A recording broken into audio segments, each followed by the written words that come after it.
no capítulo 1, no versículo 1. Então a gente vai começar o Evangelho de Mateus bem do comecinho. Evangelho de Mateus, capítulo 1, verso 1.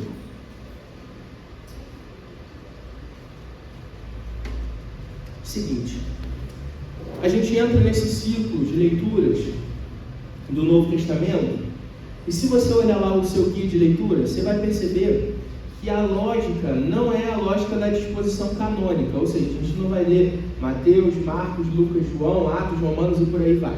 A gente vai ler numa sequência diferente. Por quê? Porque a divisão que a gente fez tem a ver com intenção, propósito e autoria. Então, conforme a gente for avançando na leitura, você vai perceber isso. Conforme a gente for avançando nessa nossa conversa de hoje, você vai entender por que Mateus encabeça essa história e por que os textos que a gente vai ler depois dele fazem sentido nesse raciocínio que a gente está fazendo. Então, essa nossa divisão da leitura vai muito mais para um caminho temático do que a sequência do cânon. No entanto, a importância o que a gente quer é expor o Novo Testamento de maneira digna e fiel e trabalhar isso aqui no culto. Então, para a gente poder começar essa história, Mateus 1, versículo 1, vou te pedir para ficar de pé, para que a gente faça essa leitura juntos.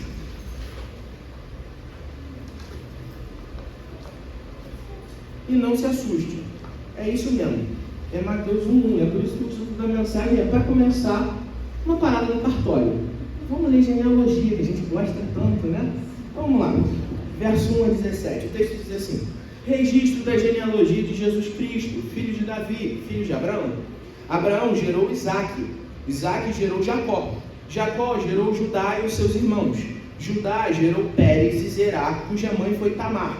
Pérez gerou Esrom, Esrom gerou Arão, Arão gerou Aminadab, Aminadab gerou a Naasson, Naasson gerou a Salmão, Salmão gerou a Boaz, cuja mãe foi Raabe.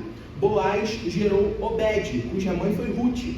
Obed gerou Jessé, Jessé gerou o rei Davi. Davi gerou Salomão, cuja mãe tinha sido mulher de Urias.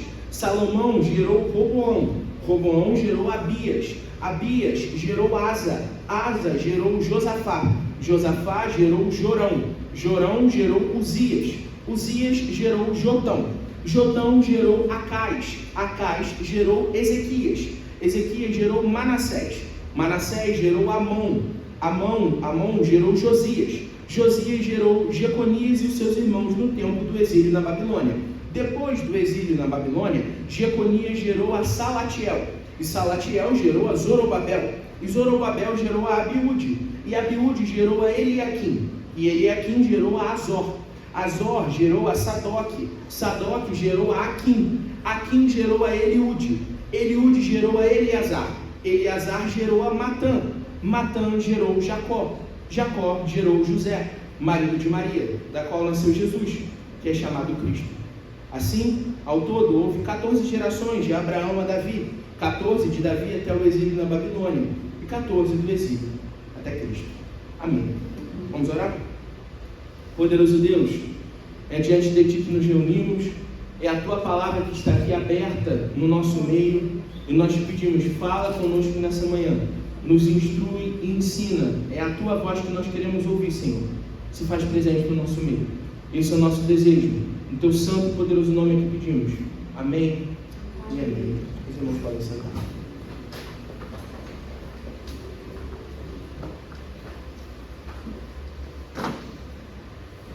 Para não ser infiel com o significado, eu vou ler letra por letra.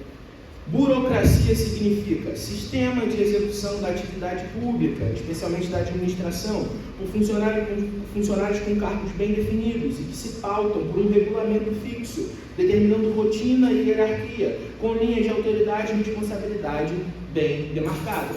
Por extensão, o corpo de funcionários dessa classe ou os trâmites desse sistema, e da maneira que a gente conhece aquela chatice que a gente tem que lidar toda vez que a gente tem que resolver alguma coisa na máquina pública brasileira. A gente ouve a palavra burocracia e a gente sente frio na espinha, né? A gente usa essa expressão para falar de tudo. Quando alguém enrola muito para resolver alguma coisa, a gente fala, é muito burocrático, tem muita burocracia. Entrou no nosso discurso, no nosso linguajar, porque a experiência da burocracia, do funcionalismo público no Brasil é, no mínimo, desafiador, se a gente quiser ser caridoso, vamos chamar de desafiador.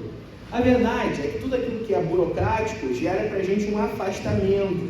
E talvez seja por isso que quando a gente experiencia na escritura esses textos que parecem burocracia, a gente quer passar deles correndo o mais rápido possível. Então a gente talvez leia assim: livro da geração de Jesus, filho de Abraão, filho de Davi. E passaram 14 gerações, de Abraão até Davi, 14 de Davi até a Babilônia, 14 depois da Babilônia, e aí a gente vai para a história do nascimento. Afinal de contas, essa lista de nomes não tem nada para nos dizer. Por que a gente quer ficar lendo que fulano gerou ciclano, que ciclano gerou Beltrano, que Beltrano gerou fulano e tudo de novo outra vez? Parece meio despropositado, mas é aí que a gente se engana, porque a escritura não é despropositada. A função da genealogia, ela não é só de registro, mas de ensino, porque toda a palavra de Deus é útil para o ensino, para a repreensão, para que os homens sejam formados no caráter de Cristo. Então, se você até hoje lidou com a genealogia de maneira meio assim, vou fugir disso porque é muito burocrático, hoje a gente é desafiado a olhar com novos olhos para esse texto, que tem coisas sim para nos ensinar. E eu quero caminhar com você por ele, para que a gente possa aprender o que Deus quer falar ao meu e ao seu coração. Amém? Seguinte, quando a gente chega no Evangelho de Mateus, a gente abre o Novo Testamento, não só nesse novo ciclo de leitura que a gente está fazendo, mas no próprio cânone bíblico. Quando a gente salta do Antigo para o Novo, é Mateus quem nos recepciona, e nos recepciona justamente com essa genealogia. Mateus, ele era apóstolo de Cristo, como a gente conversou hoje lá na BD. Ele era de uma classe da estrutura de governo e religião judaica, que é o publicano. O publicano, ele é um funcionário público, ele trabalha para o Império Romano, coletando impostos. E a figura do publicano não é muito bem quista, porque eles eram quase sempre corruptos, cobravam um pouquinho a mais para poder ficar com dinheirinho para eles. E Mateus está trabalhando aí nessa classe, quando Jesus o convida a ser um dos seus discípulos. Então, ele abandona todo o resto e vai caminhar junto com Jesus. A gente tem essa autoria desse evangelho dedicada à figura de Mateus, e é muito pouco provável que não tenha sido ele que escreveu. A gente assume que foi ele sim, a tradição assim aponta, a gente tem alguns argumentos intratextuais que também apontam para esse caminho, então a gente entende que foi Mateus, o apóstolo, quem escreveu esse evangelho. A composição do evangelho não tem uma data muito exata, é difícil a gente precisar essa data, mas ele é provavelmente o segundo evangelho a ter sido escrito. Então, primeiro a gente tem o evangelho de Marcos, sendo escrito mais perto dos eventos, e depois o evangelho de Mateus, seguido de Lucas, e por fim João, que vai escrever o seu evangelho bastante tempo depois, de maneira um pouco mais tardia. E esses três primeiros, Mateus, Marcos e Lucas, eles são chamados de evangelhos sinóticos. O que isso significa? Eles têm um mesmo ponto de vista. Quando a gente olha nas nossas Bíblias, a gente tem lá, no relato de uma história, por exemplo, o nascimento de Jesus, estou lendo em Mateus, eu vou encontrar ali entre parênteses onde tem essa mesma história no Evangelho de Lucas e no Evangelho de Marcos, porque eles têm bastante material em comum. No entanto, ainda assim, eles entregam suas peculiaridades e particularidades, porque foram escritos por autores diferentes, com propósitos diferentes. E qual é então o propósito do Evangelho de Mateus? É testemunhar aos judeus sobre Jesus, o Cristo que é o Messias que cumpre as promessas do Antigo Testamento. O que Mateus quer fazer é escrever para os judeus, dizendo assim: esse camarada do qual vocês ouviram falar, esse tal de Jesus que dizem que morreu e ressuscitou, ele não é qualquer mestre da lei, mas ele é o Messias prometido, aquele que nos foi prenunciado antes pelos profetas e que agora se encarnou, se fez homem, viveu, ensinou, morreu e ressuscitou no meu e no seu lugar. Essa é a mensagem central do Evangelho de Mateus, e é por isso que a gente escolhe começar por ele, porque Mateus é a ponte perfeita de conexão entre o Antigo Testamento e o Novo Testamento. Mateus em todo o tempo recorre ao Antigo Testamento para provar que Cristo é o cumprimento daquelas promessas antigas. E é Mateus seguido de Hebreus que a gente vai ler lá no nosso guia de leitura, essa escritura que está, porque a gente está preocupado justamente com esses textos que são escritos, pensados para os judeus. Então essa é a primeira divisão temática aí do nosso guia de leitura. Conforme a gente for avançando, você vai perceber isso. Agora, a pergunta que fica é: por que Mateus escolhe uma genealogia para começar o seu evangelho? A genealogia, ela tem um lugar muito importante dentro da cultura hebreia, porque na época que o povo chegou na terra e precisou ocupar a terra prometida, a divisão ela foi feita através de uma divisão familiar, ou seja, as famílias, as tribos tinham terras específicas e dentro das terras das tribos, cada família as suas próprias terras. Para isso, ter um registro da sua genealogia é importantíssimo, porque toda a estrutura de divisão territorial daquela nação está pavimentada nessa hereditariedade daquelas pessoas que nascem em determinada tribo, em determinada família. Esse é o primeiro propósito. O segundo propósito é esse propósito histórico-cultural da genealogia, uma forma de guardar, de registrar, de mostrar o cuidado de Deus que passa de uma geração a outra. E essa preocupação de uma geração a outra é muito própria do povo de Deus. Deus instrui o seu povo a ensinar de geração em geração. A tradição oral passa de pai para filho. A instrução é feita de pai para filho. Por isso, essa preocupação com a genealogia. Além de tudo, para o propósito de Mateus, a genealogia ela é didática. Ela ensina e corrobora aquilo que o apóstolo quer comunicar com o seu evangelho, que é: Jesus cumpre as promessas antigas, ele é o Messias pretendido.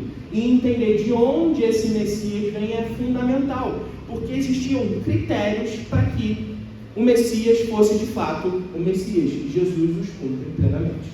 Para a gente começar a entender essa história, a primeira coisa que a gente pode perceber é essa ligação que Mateus faz entre Jesus e as figuras nacionais importantes para a história de Israel. E não só para a história de Israel, mas para a história do Messias. Vamos lá ver o verso 1 de novo? Quando ele diz assim: registro da genealogia de Jesus Cristo, filho de Davi, filho de Abraão.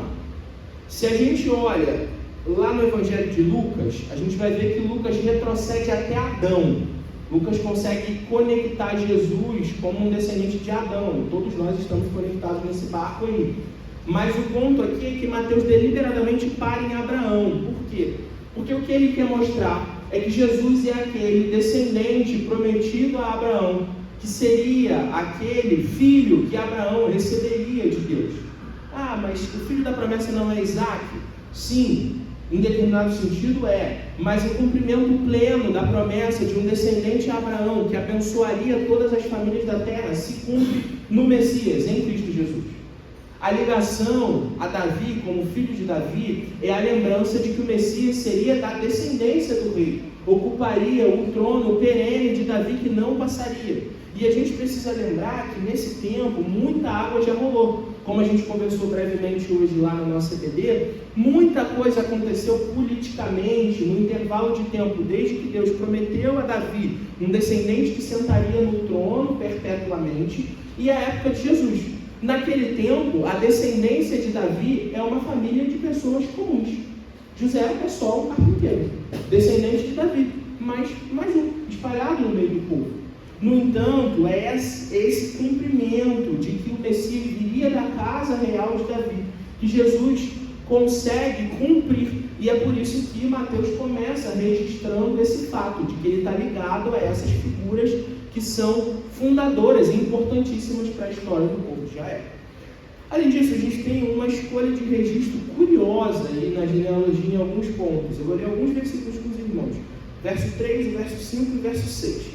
No 13 ele diz assim: Judá gerou Pérez e Zerá, cuja mãe foi Tamar. No verso 5 ele diz: Salmão gerou a Boaz, cuja mãe foi Raabe. E Boaz gerou a Obed, cuja mãe foi Rute. E então no verso 6, Davi gerou a Salomão, cuja mãe tinha sido mulher de Urias. Primeira coisa que é curiosa nessa escolha de registro de Mateus é: ele registra o nome de algumas mulheres, poucas, mas ele escolhe registrá-las, coisa que não era comum naquele tempo. O registro feminino não era feito, o que importava era a descendência masculina, então você registrava o nome dos homens. É por isso que a gente tem fulano gerou a ciclano, que só tem o nome do pai e o nome do filho. Mas ele escolhe registrar o nome de mulheres.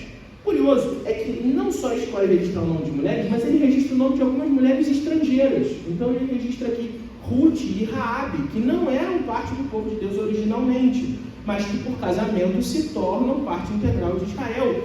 E não só de Israel, mas da ascendência do Messias, curiosamente. E por fim, ele também registra pecados graves. Então ele fala assim: Davi gerou a Salomão, daquela que tinha sido mulher de Urias. Um exposed desnecessário, né? É só deixar quieto. Davi gerou a Salomão, um abraço. Mas ele diz assim: não, Davi gerou Salomão naquele adultério que ele fez lá. Vocês lembram? Quando ele estava no terraço, viu a mulher tomando banho, aí mandou chamar ela, aí dormiu com ela e falou: pô, vou ter que matar o marido. Aí mandou cartinha, o cara tinha que levar a sua própria carta. Mas morte foi a segunda ideia, que a primeira ideia é: vou levar ele lá, ele dorme com a esposa dele, o filho que nascer, vai ser filho lá do casamento.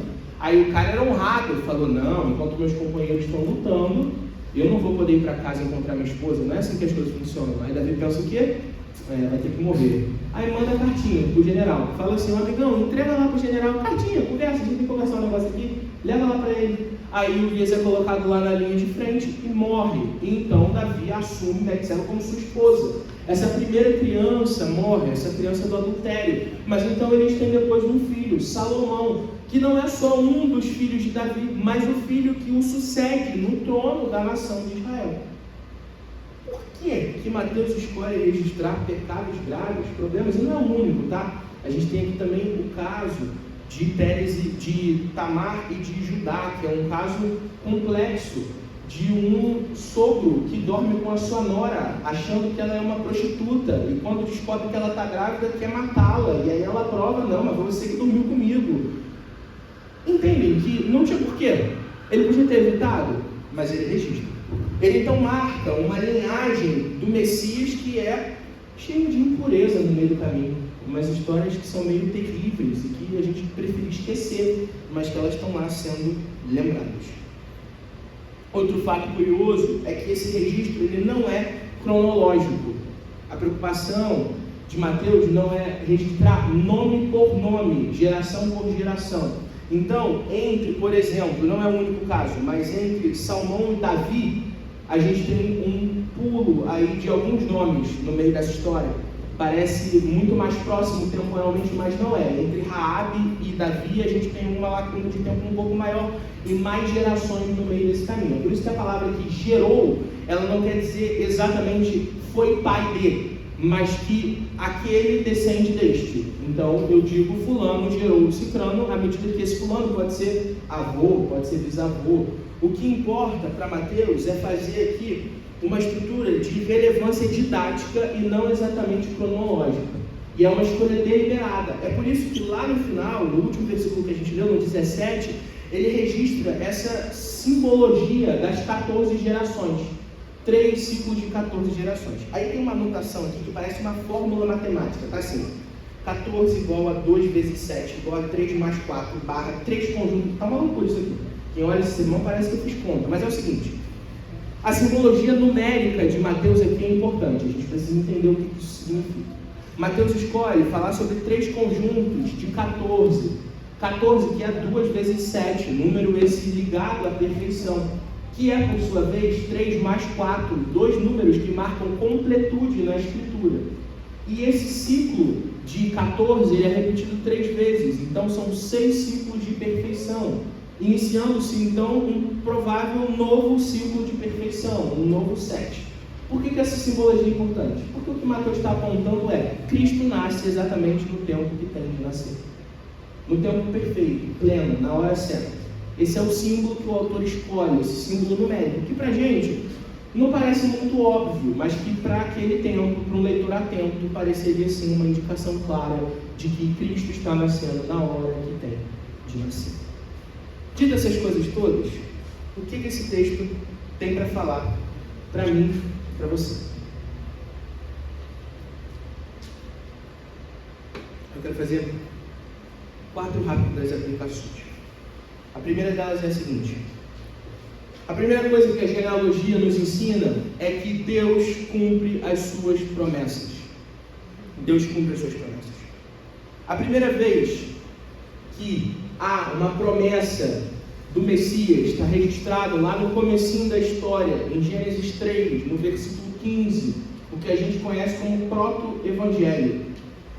É aquele texto clássico, quando Deus diz assim: o seu descendente, o descendente da mulher, vai ferir a cabeça da serpente, enquanto o descendente da serpente vai ferir o calcanhar. A gente tem ali a promessa de um descendente, uma semente da mulher, que seria aquele que derrotaria Satanás, derrotaria a serpente, acabaria com a morte. Sairia ferido desse embate, mas venceria. A gente tem essa promessa reverberada, primeiro em todo o livro do Gênesis, onde o grande foco é a descendência. Deus escolhe uns em detrimento de outros. Alguns irmãos são escolhidos, outros são deixados de lado, e essa descendência vai se perpetuando até que a gente chegue em Abraão e a promessa de que aquele velho senhor se tornaria pai de uma grande nação. Abraão duvida, tenta improvisar, tem um filho que não é o filho da promessa. Então Deus cumpre a sua promessa mandando Isaac. Isaac é o prometido, mas ele não é o cumprimento pleno, haveria ainda outro descendente. Depois a gente tem a promessa feita a Davi, que o seu descendente reinaria perpetuamente no trono de Jerusalém. Por fim, a gente tem a promessa de restauração, que a gente viu aqui nas nossas exposições dos profetas, quanto ao povo que foi levado cativo, mas tinha a esperança de que voltaria para casa e teria a sua Jerusalém restaurada. O Messias é predito em todo o Antigo Testamento. E Mateus quer começar o seu registro dizendo assim: olha só, a gente não precisa mais esperar. Deus cumpriu a sua promessa. Cristo veio ao mundo, Jesus, o Nazareno, aquele homem que parecia nada, é rei sobre todas as coisas, o Filho de Deus. Ele é o cumprimento de tudo que havia sido predito. Esse cumprimento de promessa nos lembra, primeiro, que nós temos uma razão para viver e esperança nesse mundo perdido, porque Jesus morreu por mim e por você. Isso também nos lembra que, assim como Deus cumpriu suas promessas no passado, Ele segue cumprindo promessas hoje. E é por isso que nós podemos confiar na sua palavra, acreditar no seu cuidado e esperar a sua segunda vinda, porque Ele prometeu que voltaria. Essa é a primeira aplicação. A segunda é que essa genealogia nos ensina que Deus governa as histórias de maneira providente. O que a gente vê ali é um registro que está aqui na forma de genealogia, mas que poderia ser feito em forma de conto, de como Deus conduz toda a história para que a sua salvação se cumpra no mundo.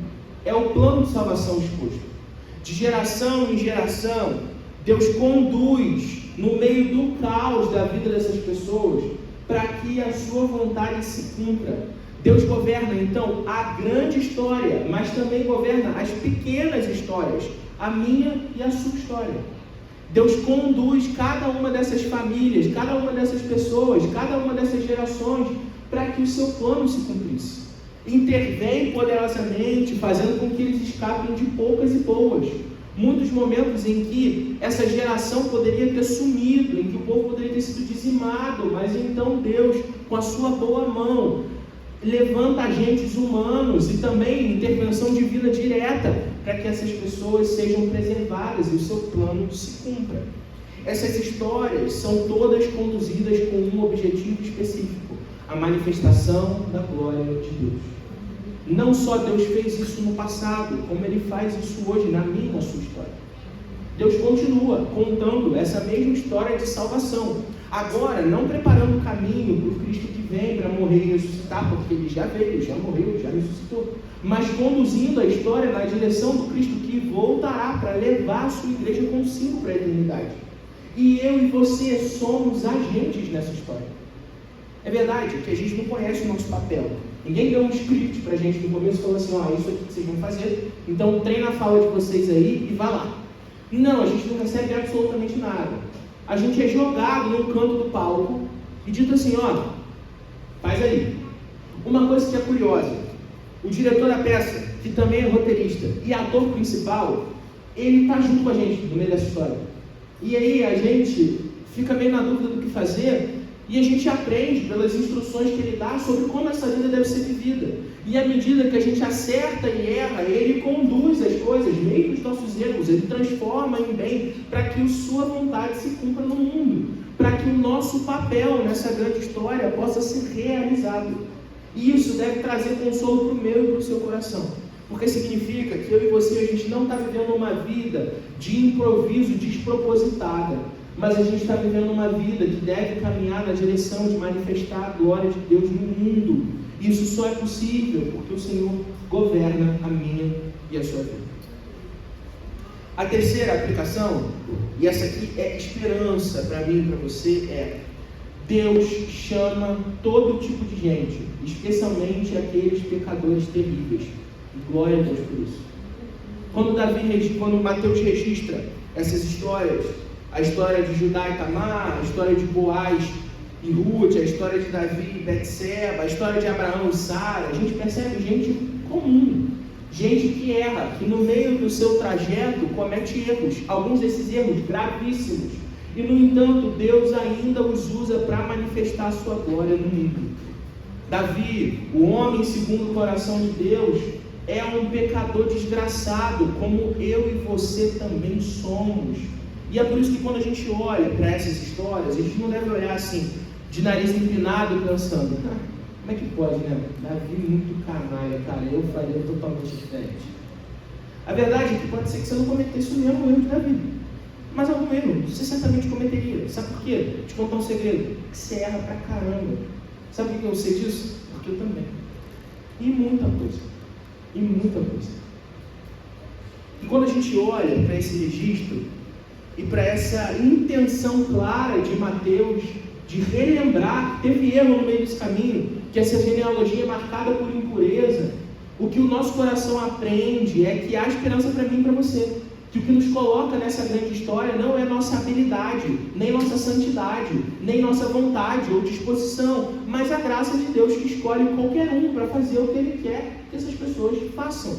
E que, portanto, a gente pode se empenhar e se envolver na obra de salvação de Deus no mundo, sabendo que eu e você não temos nada para oferecer, mas Deus é quem supre as nossas necessidades, operando a sua boa obra no mundo através da minha e da sua vida.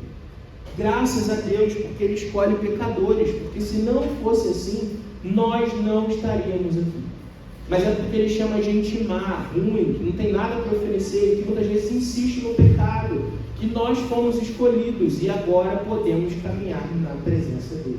Relembrar então essas histórias é fundamental, para que o nosso coração não se encha de vanglória, e esse é o grande risco do povo de Deus. Porque a gente olha para o mundo lá fora e pensa: os pecadores estão da porta para fora da igreja. E a gente finge que a gente é super santo, que a gente está bem, que a gente já sabe tudo, que a gente já entendeu. E a gente começa a viver uma vida que é super bonitinha, mas que é totalmente hipócrita e cheia de aparência. E aí, quando o calo aperta, eu e você somos lembrados de quem a gente realmente é. Gente caída e que por conta própria não tem nada para oferecer. Aí essa humilhação coloca a gente de novo aos pés de Jesus e a certeza de que nele nós somos refeitos pelo poder que emana da sua cruz. Por último, Deus escolhe gente ordinária, quase que sempre, para viver vida ordinária. A gente olha para essa genealogia, tem uma série de gente que a gente não faz ideia de quem é. Alguns casos que a gente lê pouco a Bíblia. Se a gente lesse, a gente ia descobrir que esses nomes estão lá, que essa galera fez coisas, que está registrado. Mas tem gente nessa genealogia que a gente não faz ideia mesmo de quem é. Você pode procurar na sua Bíblia aí à vontade, você não vai encontrar. Tem uma dupla específica de pai e filho que se destaca nesse sentido. No versículo 3, Judá gerou a Pérez e Zerá, cuja mãe foi Tamar. Pérez gerou Esrom. Esrom gerou Arão. E Arão gerou Aminadab. Aminadab gerou Naasson. Agora estamos sabendo quem é. Já começa a ter registro. Agora, esses dois camaradas, Esrom e Arão, nem ideia, galera. Não me pergunta. Não sei. Faço ideia. Se era gente boa, se era gente ruim, se fez coisa boa, se não fez absolutamente nada. O fato é que, para além disso, essa galera toda que está registrada aqui foi gente comum. que acordava segunda-feira mal-humorado, que ia trabalhar não querendo trabalhar, que tinha comida que não comia de jeito nenhum, que não gostava de cebola, que achava a textura ruim, que se amarrava numa pizza de pepperoni, achava super gostoso comer pizza de pepperoni, que era fã de churrasco, gente que preferia sushi, e aí casal que brigava porque não queria comer churrasco, porque queria comer sushi, isso aconteceu essa semana no grupo dos jovens, isso quero. E o que a gente percebe é que essa galera vive vida comum, vida ordinária, nada muito espetacular. Aí, no meio dessa genealogia, surge um Davi, um Salomão, um Abraão, e a gente pensa assim, caramba, então é isso. Todo mundo que Deus chama para viver vidas extraordinárias. Às vezes acontece, tá? E no fim, é gente comum fazendo o extraordinário porque Deus os usa para isso. Ainda é gente como eu e você, nada de especial. Mas quase sempre, viver a vida com Deus é viver uma vida comum. Eu tenho uma grande questão, mas uma grande questão, me tira do sério, com uma estrutura de discurso do nosso tempo que é a seguinte: você precisa ser extraordinário, você foi chamado para ser incrível, saia da mediocridade e vá fazer coisas extraordinárias no mundo. Vou te contar um segredo, quase nunca isso dá certo. Tem uma meia dúzia de gente que faz coisa extraordinária no mundo. A maioria das pessoas vive vidas simples, que são profundamente marcadas pela graça de Deus, porque Deus vocaciona a gente para ser pai, mãe, marido, esposa, empregado regular, num trabalho qualquer, no cantinho do fim do mundo, e ainda assim fazem isso porque foram vocacionados por Deus. A vocação do povo de Deus não é para ser extraordinário, é para ser fiel à palavra do Deus que se revela ao seu povo. É por isso que às vezes a gente vai enfrentar um negócio que a gente tem agonia, ojeriza, que é o tédio. E às vezes tédio é marca da vida de gente vocacionada, mas a gente quer escapar do tédio, porque eu preciso fazer alguma coisa, porque eu preciso estar sempre fazendo mais, porque eu preciso trabalhar enquanto eles dormem. Meu irmão, minha irmã, às vezes Jesus chamou para dormir enquanto eles dormem. Que isso? É hora de dormir. Vocês estão dormindo, talvez vocês tenham que estar dormindo também. E trabalhar enquanto eles trabalham, porque é a hora de trabalhar. E rir na hora que eles riem, e chorar na hora que eles choram, e viver a vida como gente que sabe que tem tempo para todas as coisas debaixo do sol. E que não tem como a gente abraçar o mundo, que não tem como a gente ser espetacular o tempo inteiro. E que não é esse o nosso chamado, é a nossa vocação. Eu não sei o que essa galera fazia da vida, a maioria deles eu não conheço os detalhes, não sei onde eles moravam, se eles preferiam casa, apartamento, praia ou montanha, qual era o filme favorito deles, ou qual livro eles leram várias vezes, qual música estava no loop infinito do Spotify, qual foi a retrospectiva de 27 a.C. Não tenho ideia dessa galera, não conheço, mas sabe qual é a realidade? Não importa, porque eles cumpriram o seu papel na grande história, vivendo vidas fiéis a Deus e cumprindo o propósito de Deus no mundo através das suas vidas. A gente tem um registro dessa galera aqui, a gente conhece o nome deles, mas a verdade é que eles ocupam, assim como eu e você, papéis de figuração nessa grande história. E tem tantos outros, mas tantos outros, que a gente nunca ouviu o nome, que a gente não sabe quem são, e que a gente nunca vai descobrir, e que são fundamentais para a obra de Deus no mundo. Tem uma história que ilustra um pouco disso, que o reverendo Ronaldo Lidório conta. Foi uma vez que ele foi pregar na França, e aí ele tinha combinado, tinha um intérprete e tal, ele ia pregar em inglês, o intérprete tinha traduzido para o francês, estava tudo organizado, tudo bonitinho, ele tinha levado já o manuscrito, o cara já tinha lido. Eram alguns dias de congresso, e nos primeiros dias o rapaz interpretou lá para ele, traduziu para o francês, foi excelente, se deram super bem, sintonia na hora da pregação, e é um desafio para quem está pregando para outra pessoa ali, replicando em outro idioma, porque a cadência do sermão muda, enfim, estava tudo combinado, tudo bonito. No último dia o rapaz passou mal, não pôde ir. A gente vai ter que arrumar algum jeito e tal, não sei o que, a gente procurou nos grupos aqui, uma senhorinha se voluntariou. E aí chegou a senhorinha lá. A senhorinha tinha uns 80 e poucos anos, chegou assim bem devagarzinho, falava super baixinho, falou que conversava com ela e não conseguia ouvir o que ela estava falando, ela falava baixinho assim. E aí ele pensou, cara, deu ruim, eu vou chegar lá para pregar, como é que essa senhora vai transmitir o que eu estou falando? E aí ele disse, e ele falou assim, tá aqui, ó, o esboço do que eu vou pregar, e ela falou, meu filho, tranquilo, vai dar tudo certo. E aí ele se desesperou. A dona não quis nem olhar o material, quer dizer, vai dar ruim. Beleza. Ele falou que ele A senhora subiu com ele. Ele começou a pregação. E aí, meu irmão? A dona virou uma leoa no culto. Ele disse que a voz projetava de uma maneira louca, assim. Ela chegou num ponto que eles terminavam as frases juntos. Ele falava e ela traduzia simultaneamente. Eles acabavam o raciocínio ao mesmo tempo, sem esboço, sem nada. E quando acabou aquilo ali, ficou maravilhado. E ele foi falar com ela, de parabenizá-la, que foi incrível e tal. E ela agradeceu e foi embora para a casa dela. Ele conta essa história e ele não fala o nome dela. Eu não sei qual é o nome dessa senhora. Não faço a menor ideia. O que ele descobre depois, porque vão falar com ela, você soube quem ela era? E ele, não faço ideia. A gente mal falou assim, a gente só, Ela era a tradutora oficial do Billy Graham quando ele ia para a França. Era ela que traduziu o Billy Graham. E ela estava aposentada, saiu da aposentadoria, ajudou o Lidório e voltou para a aposentadoria dela. Viveu a vida tranquila. Mulher extraordinária, história incrível. Eu não sei o nome dela. Vocês também não. Uma vida comum. Uma vida comum. Com feitos incríveis, mas uma vida comum. Pode ser que eu e você nunca façamos nem nada parecido com isso. Muito provável, ninguém aqui vai ser tradutor de um grande pregador no exterior. O próximo Lutero, muito provavelmente não está no nosso meio. Pode ser que esteja. E glória a Deus se for isso o caso. Se João for o próximo Lutero. Glória a Deus. Mas pode ser que não. Pode ser que a gente só seja um grupo de crentes vivendo fielmente a Deus num mundo caído. E isso é o suficiente. Isso é o suficiente.